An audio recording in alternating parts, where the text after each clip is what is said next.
तो कटिया था कटु देखे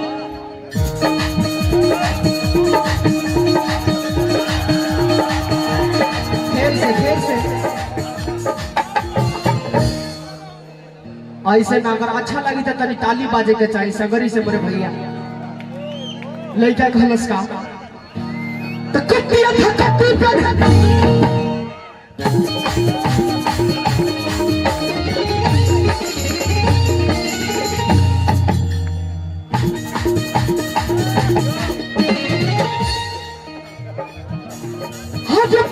संग में जिले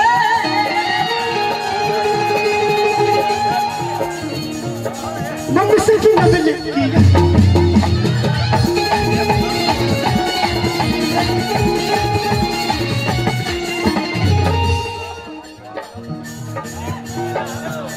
कर जो हो बलब बच हटी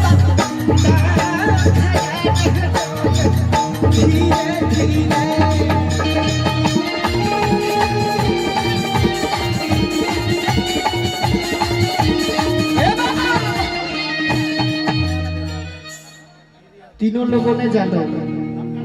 गोलुआ इन्हें से नाची चारों लोग भाई लोग अगर अच्छा लगी तो तनी ताली बजावे के भाई लड़का कहलस का तया कर जो हो न पाँच हटी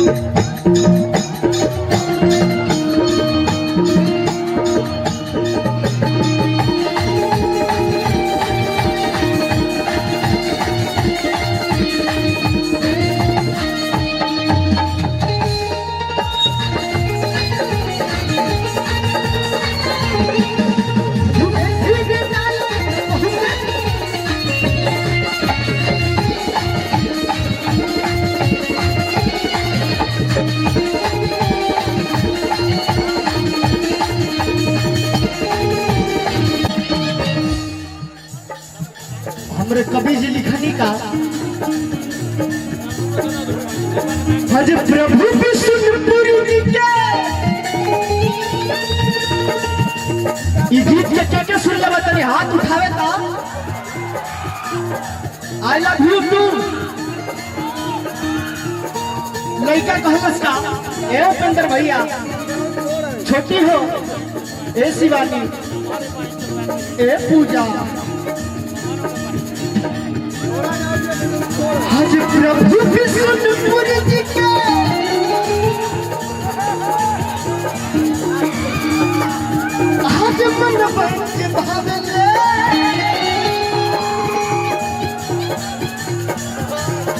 पर कुछ बोलो